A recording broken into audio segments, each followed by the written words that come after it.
Hello and welcome back to the channel. This is your friendly neighbor, PES'd dad. Oh gosh, I gotta work on this opening. I don't know. I will get there eventually. But let's start with today's new content. So today, the purpose is to show you the progress that I've made recently. Um, you know, I'm trying to get my PvP ranking to over or to under 100,000 so that I get the free agent to sound like a really good player. Um, so I'll show you a few games. And then the other thing, very importantly, is I would like to share some experience on how to win games and how to optimize your players' ratings. Well, without further ado, let's get into it. Actually, before we start with the game, I just want to give you some more information on how I'm playing the game, just for background purposes. So, as you can see on the screen, I am a Steam player, so I'm on using a PC really. It's not my preferred. I don't really like Steam that much, but yeah, it's what it is. I have a PS4, but I didn't really start the game with the PS4, and I'm not very into all these tech, like, recording screens and all of that on the PS4. So I think the PC is just fine. My PC was very decent when I first bought it, like many years ago. It used to be a powerful gaming machine, but since now that I'm a dad with a couple of kids and I gotta feed them, and I haven't really upgraded my main PC that much. Yeah, I put in more RAM and stuff like that, but I kind of just stuck to with the old PC. It runs the game, but I have to turn everything on low resolution because the graphics, yeah, it's pretty burdensome. Although compared to FIFA, the amount of graphics this game requires is not that much. So actually, I feel this game has better graphics than FIFA. So I'm pretty happy with this game and the way that I'm dealing with the gaming right now. In any case, you might have noticed that on the team selection that I have, I always go for players that are on good condition. This is something that I'll talk about in another episode. And today I will also talk about why I have some of these players which are pretty low rating, seemingly. Yeah, but they're actually pretty damn good. So this will be the focus of this video. I think I have a decent team. I think the only position that I really have concerns with is the right back, because right now my best player is a 100 rated Trent and Alexander-Arnold. Occasionally I have to replace him, but because of condition, I replace him with Hakimi, which is only 99 rated for this particular highlight card. But overall, I am pretty happy with the team. I have like 100 or above rated player pretty much for all the other positions.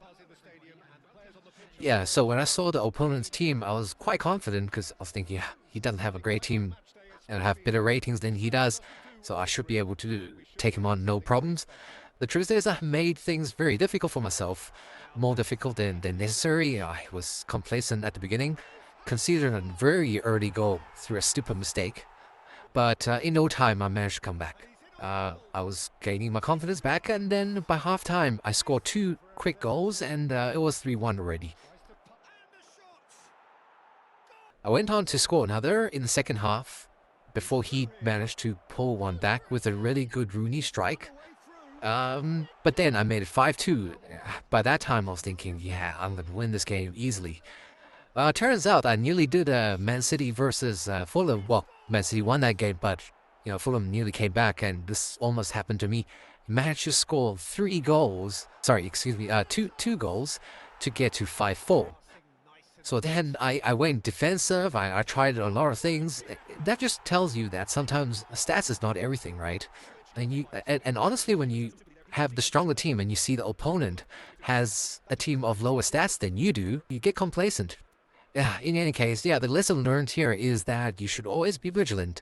Yeah, but I mean, to be honest, I tried to go with a more defensive formation and so on. But eventually, yeah, I think my team was just too strong for him. I managed to score with the last kick of the goal to make it 4-6.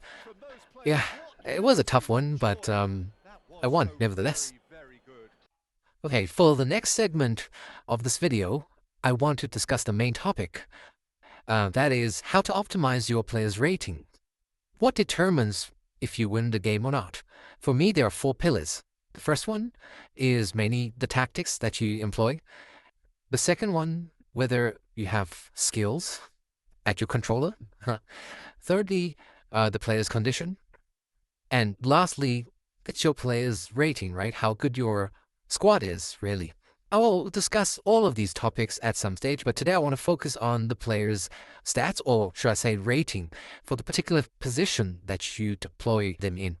For those of you who have played the game for a very long time, you might remember in some older versions of the game that, certain players, they are assigned to the main position, which is not really their optimal position. Like, I have an example from many, many years ago, PES'd 2017 or something like that, where Mesut Ozil was actually assigned to a left wing position. And we all know that that's not his best position. His best position is the attacking midfielder, right? And honestly, here, it's really the same trick. And this will explain to you why I have some of the players in the positions that the card doesn't naturally assign to.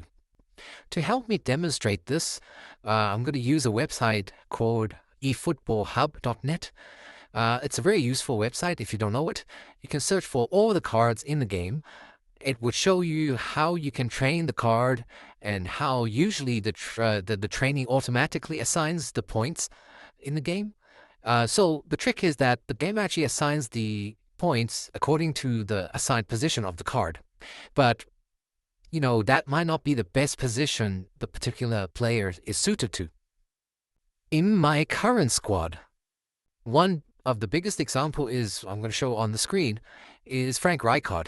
I've got his IX version of the card, and it's a card with booster. And it's a very decent card. Like, if you fully train the card, he's going to go to a rating of 103 as a defensive midfielder. But if you really train him as a center-back, it can go up to a rating of 105 with the correct booster. So what you need to do is you go to the website I'm showing you here. You go to that particular card, and there's a position selector there. And if you select center-back, it will show you what the optimal point allocation for training is for center-back position. Now, it's not going to optimize for the defensive midfielder position, so it will be rated lower as a defensive midfielder for Rijkaard. But as a center-back, he's really a 105 rated with the correct booster. And you have several options. You just have to scroll through all the possible boosters that you can get, and you will find the ones that can give you a 105 rating for a center-back. And this is what I've been doing with my squad. So that's why, when you see my squad for Rijkaard, it seems like he's only 101 rated, but actually he's a 105 rated center-back. Pretty cool, huh? Yeah, so what I've been doing really is I've taken all my really good cards for players that can play multiple positions, and I've been trying using this website as helper to see which position for each of the player is optimal. That's what I've been really doing. And that's why you see, like, I have a 92 rated center-back under the card, Sergi Cardona. But really, he is a 102 center-back. Yeah? And I've been doing that for several my cards. I've got Szoboszlai, who's also a 102 rated attacking midfielder. But because the card itself is assigned to a center midfielder, it seemingly only has a 99 rating, but it's actually a 102 rated attacking midfielder. And I've got several other examples too. I've got a version of the Eden Hazard card under Real Madrid with booster. It's assigned to as a left wing, but really its best position is the second striker. And I went ahead and I optimized, now got a better play out of him. I have a Guardiola highlight card. His natural position is left back, but he's actually better as a center back. So if you train him as a center back, you get a 102 center back. But as a left back, he's only rated 96. Martin Odegaard, card that I have, I can make him a 102 attacking midfielder too. And then there's this card, Conchu, I think that's how you pronounce his name. Um, he is actually best as a side midfielder, although I don't have that position. I don't play that position, so I decided not to use it that way. But he would be a 104 rated left or right midfielder. This is what I've been doing, and it seemingly has been working. Please comment in the below if you think I'm, talking rubbish here, because it does seem to work for me. It's a legit hack for me. That means I can improve the ratings of my team really secretively in a way, without spending money. And, I can just use sometimes a normal sort of highlight card, and I can get a really good player out of somebody, a player with multiple positions. And sometimes you have to train that particular position that you're aiming at. And you also have to combine with the correct booster where applicable. But overall, I think it's really worked for me. And if I come up with, against a team that has huge ratings like 104 forwards, 105 defenders, I know that I actually have some players with similar ratings. So then it gives me some sort of confidence to go up against that person and think that I actually have a legit chance of winning. You probably think this is some sort of placebo effect that I'm experiencing, but it's worked for me. And why don't you give it a go and see if it works for you? Please comment below when you have tried this method. All you have to do is just explore with some of the players that you have who can play multiple positions. I mean, the card has to be really good to start off with, but you can actually improve it without spending more money. And just all you have to do is just follow the training suggestion from the website by switching the positions and trying out the boosters. Yeah, give it a go and let me know. We've come to the end of today's video. I'm going to end the video with some highlights of the second game that I played the other day. I won as well, 2-1. It was also a very tough game and came up with a very strong opponent with huge stats. But I believe because of my trick and hack, I managed to win this game. So yeah, please enjoy. And if you really like today's content, please consider subscribing and also liking the video. Thank you very much. I'll see you next time.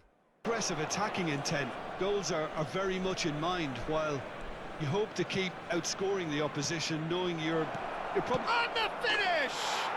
It's there! Well, talk about a real rude awakening. Back into the centre. Well seen. Saw that coming. He read that really well and stopped it. Oh, played through for the wide man. And the shot! Mbappe is magnificent! That is a gem! An absolute gem! They are right! And the referee brings the first half to a close. So it's all squared. Neither side has been able to make a telling difference, but it hasn't been for the lack of trying. And we are up to the break. Oh, what a half of football. An incident and talking points. Toulouse get the second half started.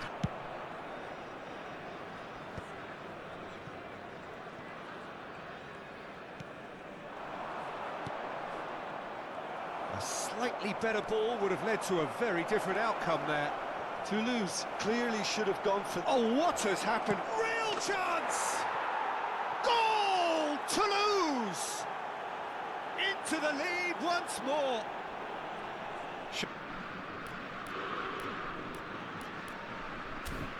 Belted away.